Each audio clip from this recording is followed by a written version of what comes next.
Hello and welcome to a special edition of Mutual Funds Sahi Hai presents Smart Nivesh, Sahi Nivesh, partnered by Times Network. Now, this campaign is dedicated to raising awareness about why mutual fund Sahi Hai. And today, we're diving deep into how mutual funds can be the right investment choice for the next generation of investors. Now, this episode is part of our exciting SIP Heroes series, where we bring in top industry experts to share their insights on different investment topics. Now, each episode will also feature a real-life story of an individual who has started their investment journey, showing you exactly how it's done. Now, our expert today is Swarup Mohanty. He's the Vice Chairman and CEO of Mirae Asset India. Swarup, thank you so much for being here on this show today. So, Swarup, let's start off. Now, my first question is, exciting time. People have moved out of college and gotten into jobs. They have money in hand. First hesitation hota hai logon ka ki I've just started earning. Let me at least spend. बात कल की कल सोचेंगे retirement, or marriage is way off ahead. Why should I need to start investing today? What's your take? Excitement होना भी चाहिए, जायज़ भी है that you waited all your life, studied so much to achieve something and you're starting a very meaningful journey, second phase of your life ऐसे मैं मानता हूँ. But normally वो phase में बहुत natural भी है कि आप अपने aspirations पहले fulfill करें rather than your goals. So people try to get into stuff which they more or less want, not what they need. But you know, ये अगर जब मैं शुरू कर रहा था कोई excuse नहीं दे रहा हूँ. ये बोलना जायज़ था क्योंकि इतना information नहीं था. But today with the kind of information that is around and clearly 2-3 things which are very important, आपका lifestyle भी change हो रहा है. उसके साथ आपका lifespan भी change हो रहा है. And ये सबको पता है.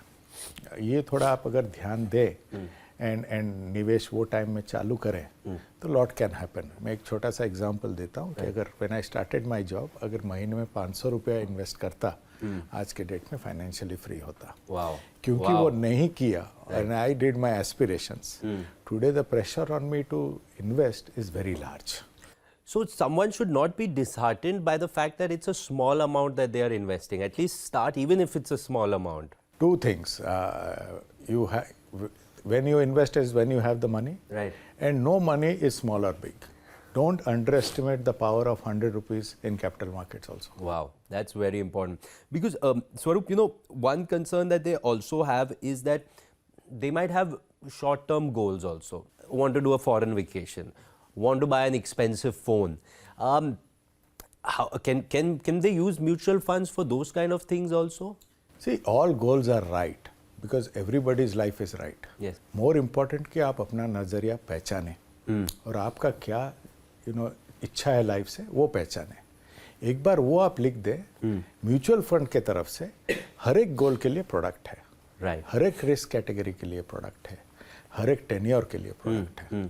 म्यूचुअल फंड क्या कहता है कि it's a pool of investors sharing a common financial goal. आप अपना फाइनेंशियल गोल एक फंड के साथ जब मिला देते हैं तब भी आपका निवेश अच्छा होता है. The young today are, correct me if I am wrong, changing assets to experiences.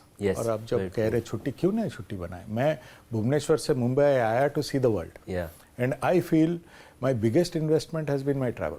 तो fixing a goal actually clears your investment journey in more ways than just returns. And Swarup, you know what happens next is once they also have this concern that should I be investing, where should I be investing? Because it is like, okay, let's say I will take X% of my salary aside, but what do I put it in? Because at some point of time, they might not have a goal that is quantified. So my personal opinion is always quantify.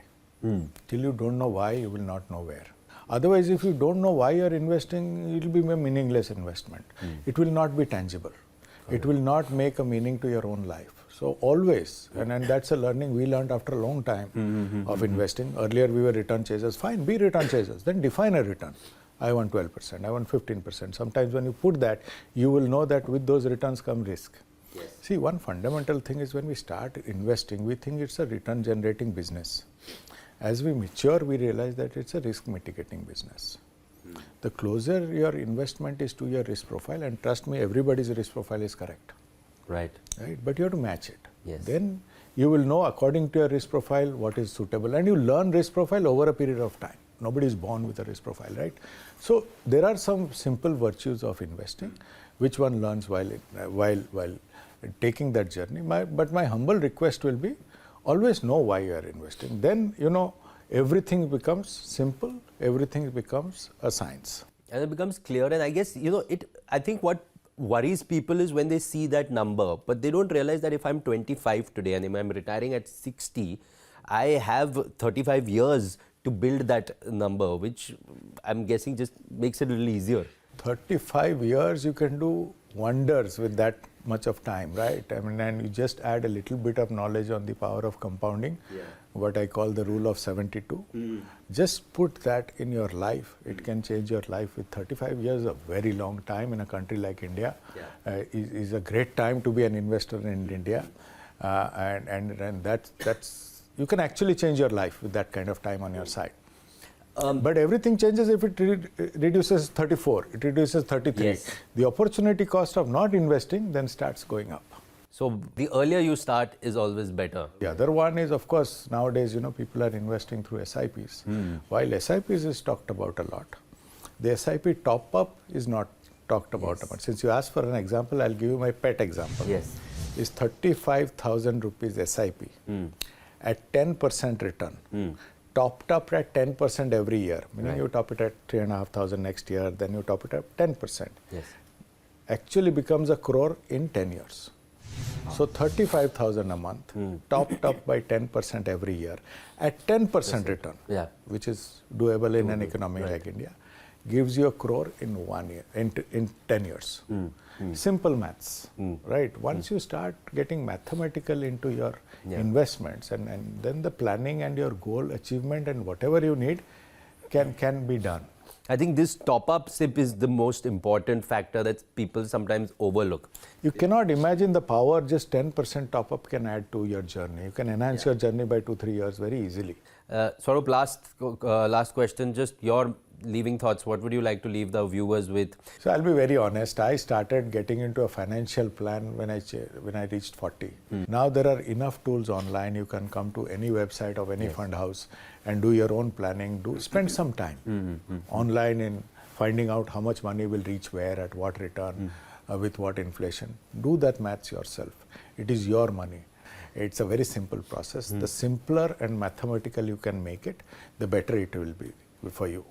The more emotional you make it, the worse it will be for you. Very nice.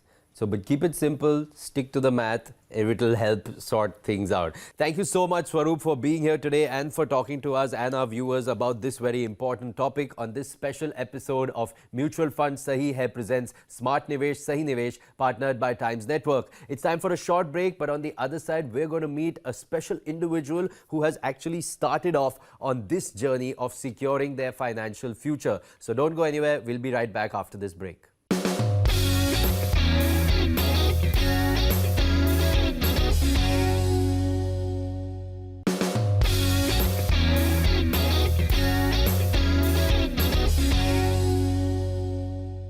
Welcome back to Mutual Funds Sahi Hai presents Smart Nivesh, Sahi Nivesh, partnered by Times Network. In this segment, I'm in conversation with a young professional and we'll find out about her investment journey, where she's been investing, how she's been managing her finances, and what are some of her key takeaways from the journey.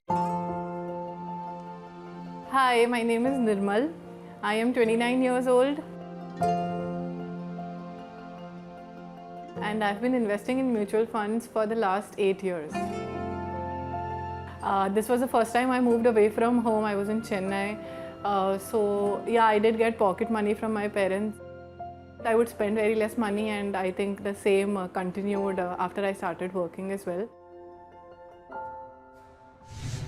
So hi Nirmal, welcome to our show. Thank you so much for talking to us here today. So first up, tell me a little bit about yourself and your journey so far. Sure. Hi Sumit. So I am 29 years old. I am born and brought up in Mumbai, but for the last 12 years I've been away from home for studies and for my job.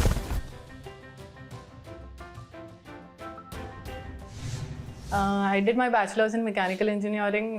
Currently I'm working with an e-commerce giant. Super. So Nirmal, when I say the word money or investment, what comes to your mind? I mean, I don't see that very often these days, but I think investments are very important. And I've seen my parents start investing when I was a kid, and they had a financial advisor and who helped them with their plans. And now I see them very relaxed with whatever goals they had. So for me, it's similar. I would want to invest early on and be relaxed in my future. But at the same time, I also believe in enjoying the present and not just, invest. So that fine balance, walk that True, thin line in yeah. the middle of that. Okay, then, so now let's talk about investments. So what are the kind of investments that you're currently doing? What are the components of your portfolio? And when did you start investing? So I have been really lucky with the people that I've got in my life, and my financial advisor is one of them. I started investing around 8 years ago when I started with my job. I am investing since my second salary itself. First salary I kept as buffer. And so I wasn't earning very much then, but I have been investing regularly ever since then. I follow the SIP mode. And most of my investments are in mutual funds, but my financial advisor also believes in diversification of investments. So there are investments in gold, SGBs, and other sources. That's great to know. But Nirmal, earlier you mentioned that you have a financial advisor. Now, of course, the financial advisor takes a certain amount of fee. So when people must be telling you that why do you need to pay fees, you can get this advice, or you can do it yourself. What's your take on that? See, like I said, my parents have had the same financial advisor, and they started very late in their investment journey. Like me and my younger sister were already like in our teens when they started. But nevertheless, ever since they've had that financial advisor, I have seen them enjoy their present as well as be rest assured about the future as well. All their goals, whether it was buying a house, whether it was our education, whether it was the other goals that they had, marriage, etc., etc. All of them were fulfilled on exactly the timelines they wanted it to be. So I don't think a financial advisor will give you, the best returns that you may get. He'll just give you the peace of mind that you would want, and that I think is definitely something that you should hire him for. Yeah. Fantastic. I mean, at the end of the day, you want that money and have peace of mind with that. When we talk about the investments, your monthly SIPs in mutual funds and investments that you do every month, can you give me a ballpark figure as to the rough percentage of your salary that you're investing every month? Sure. So when I started, it was close to around 50%, which then did not seem too much to me because I had just moved away from home as well, so there were other expenses as well. Now it's even lesser, it's around 25%, but I have an ongoing EMI now for my education loan, so which is why the percentage I've got now. So you mentioned earlier in your conversation that your parents have saved up for your educational needs, but you've also said that you've taken an education loan. So can you tell us about that? What went into taking that decision of taking the loan instead of using the corpus? Sure. So actually taking an education loan wasn't in the plan. We did not have that in plan. But again, like I said, my financial advisor, he does not only guide me on, where to invest, what to invest, but also on other decisions pertaining to money or even life sometimes. So this was one such decision where we were getting a good rate of return because I was getting into a Premier B school. We were getting a good rate of return much lower than the market rates. And it made sense at that point to take an education loan instead of using the corpus that we had. Interesting. I'd now like to know a little bit about your portfolio. What are the kind of mutual funds that you've invested in? It's a diversified portfolio. It's multiple mutual funds that I'm investing in. Some are low risk, but most of them are high risk because at this point I think I'm okay with taking risk with my money. Most of them are higher equity, long-term investments that I'm doing. It's already been 8 years investing, so I do see some of them growing. Some of them I think are still yet to mature. Okay, that's great to know. But when you talk about the SIPs that you're doing every month, are you earmarking them for any specific goals, or is it just like, let me just save now and then in the future we'll figure out what that money can be used for? I think it's the latter. As of now, I do not have a specific goal, or even if I have specific goals, I do not have specific timelines for those. So right now I'm flexible. I'm not investing with a particular goal in mind, but it's mostly for the rainy day now. Now, Nirmal, I'd like you to share your key takeaways from your investment journey over these past years, your experiences, any learnings that you have. If you could share that with our viewers. There are like a lot of learnings in this process in the last few years that I have been investing. And number one is that I have realized, my parents told me about it previously, but I never took it that seriously. But investing early is definitely important. The earlier you start, the more benefits you will see, because after a point when you see your money growing in itself and your money growing more money, that is when you will realize that, okay, investing back then made sense. So yeah, number one learning is investing early, definitely. Second is consistency. There have been months, I will not lie, there have been months where I have struggled with the leftover money that I have after the SIP goes away. But the consistently, the money going away from my bank every month, it kind of gets me into that discipline that, okay, with whatever money you have to manage. And you cannot falter on that one thing, and you cannot take excuses to, say that is mahine nahi karti hu, next mahine I will do it. And procrastination is also, kind of avoided by that. So consistency and discipline is another. And lastly, like I said, wealth is what you don't see. So that is something that I've learned. But Nirmal, when you talk about a financial plan and the financial portfolio, it's also very important to review it regularly. So how often do you sit with your financial planner, with your financial advisor to review the portfolio, review the decisions that are being taken? As a part of the process, we do it every quarter, because I'm not in the same city as he is. But if there is anything urgent, or if there is anything that I want to know, if I have doubts specifically, then I schedule a Zoom call with him as well. Nirmal, earlier you mentioned that when you started investing, almost about maybe 50% of your salary you were investing. Of course, that time the overall salary amount was smaller, and over the years, of course, your salary has increased, and therefore the percentage has gone down. But in a whole number, have you been regularly increasing the amount of your SIP over the years? Yeah, for sure. Like, I try to maintain the percentage after my EMI has gone away. After my salary increased, after my MBA, definitely I did increase my investments. In fact, the initial 1 year, I also had a bonus coming in. So I think I was investing my max. Then when the bonus went away, I got it back to the normal. That's great. Actually, Nirmal, that's actually a term called step-up SIP. What that means is that at regular intervals, and usually people do it like when you get an increment in your salary. So at those regular intervals, as your salary increases, you also increase the investment, because as the more and more that you invest, of course, with the power of compounding, the portfolio, the corpus grows. So that's actually called a step-up SIP, and it's great to hear that you're doing that. Nirmal, one other term that's very famous nowadays is FIRE, which is financially independent, retire early. So do you see yourself in maybe a decade and a half being there and wanting to retire early, being financially independent? I don't intend to retire early for sure, but definitely financially independent. Like I said, I'm investing for the May Day now. So I don't have any specific goals that I want to retire early, or that I want to, get done with work after I have so much money.